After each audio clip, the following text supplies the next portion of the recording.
by Robert Weiner and August Clarke. Andrew Yang won't win the Democratic nomination, but is right that automation is costing the bulk of U.S. lost jobs. During his closing statements at a recent Democratic debate, he said, "I know what you're thinking, America, how am I still on this stage with them?" He didn't make the last debate but is still almost a top-tier candidate. This question wasn't meant to be answered by the voters who were watching. Instead, it illustrated that his chances for winning the White House are as steep a climb as someone trying to ice skate up a mountain. His support for modernizing the economy will outlive his 2020 presidential bid, and the tippy-top Democratic candidates must pick up on that.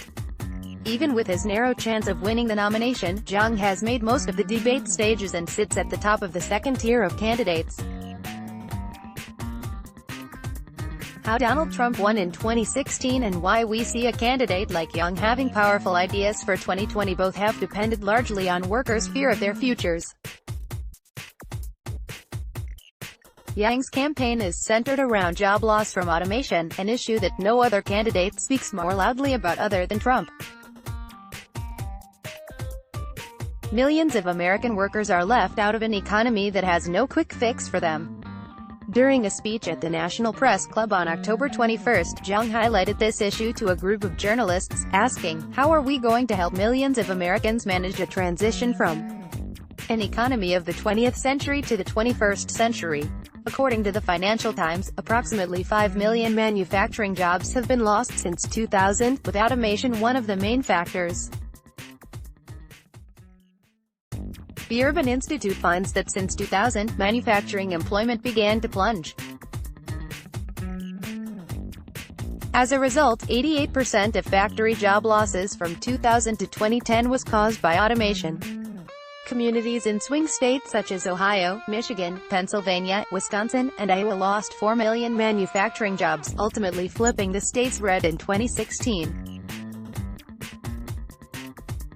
John Oliver reported that we manufacture twice what we did in 1984 but with one-third fewer workers. Yang believes that championing people over money would transform the economy where everyone can contribute. He calls this revamped economy human-centered capitalism. Yang wrote in an op-ed in the New York Times, "We have to stop denying the effects of automation. Looking at the gross domestic product, the stock market and unemployment is a very 20th century way of measuring the economy. Self-driving trucks will be great for the GDP, they'll be terrible for millions of truck drivers." Yang fears automation will cause mass unemployment. Human-centered capitalism has been the bedrock of Yang's signature campaign proposal, a monthly payment he calls the Freedom Dividend. Every American 18 and over would qualify for the $1,000 per month payout, even billionaires. Giving people all that money would come with a huge price tag, and Mr. Yang suggests paying for it, in part, by imposing a value-added tax of 10%. His vision also calls for new measurements that affect our labor numbers, including health and life expectancy, mental health, substance abuse, childhood success rates, average income, environmental quality, retirement savings, labor force participation and engagement, infrastructure and homelessness. A fair counterargument to Yang's giveaway to everyone is that instead of the money itself, the government should provide services that help people who need assistance to make it: jobs, healthcare, housing, training, and education. These services help people and the nation. However, convincing voters to acknowledge that automation is here is critical to his candidacy. It seems to be one of the most difficult obstacles Yang faces. This is especially holds true as Trump has sought to blame blue-collar job losses mostly on immigrants.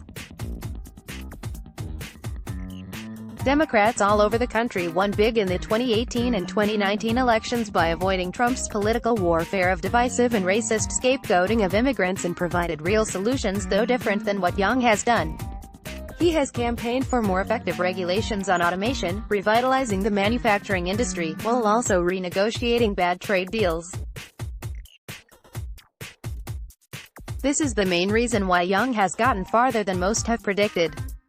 He stated, "When I first started running for president, I was the only candidate talking about these big solutions for our economic problems.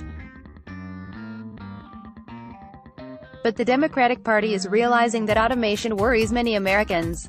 This vision and message drove the economic portion of the debate on the Democratic stage last time. Opposing candidates are starting to express opinions on it. Sen.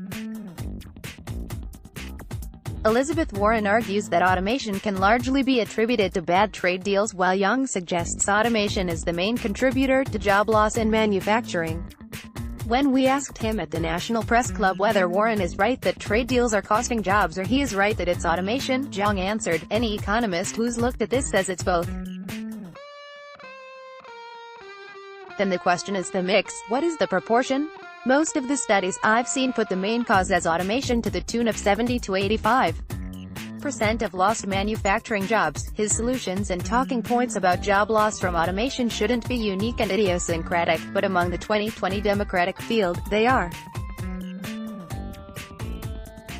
Whomever the Democratic nominee is, they must pick up where Young leaves off. If not, the party risks another Trump victory. Editor's note: Robert Weiner was a Clinton and Bush White House spokesman for the House Government Operations Committee, and senior staff for Congressman John Conyers, Charles Rangel, Claude Pepper, Ed Koch, and Sen.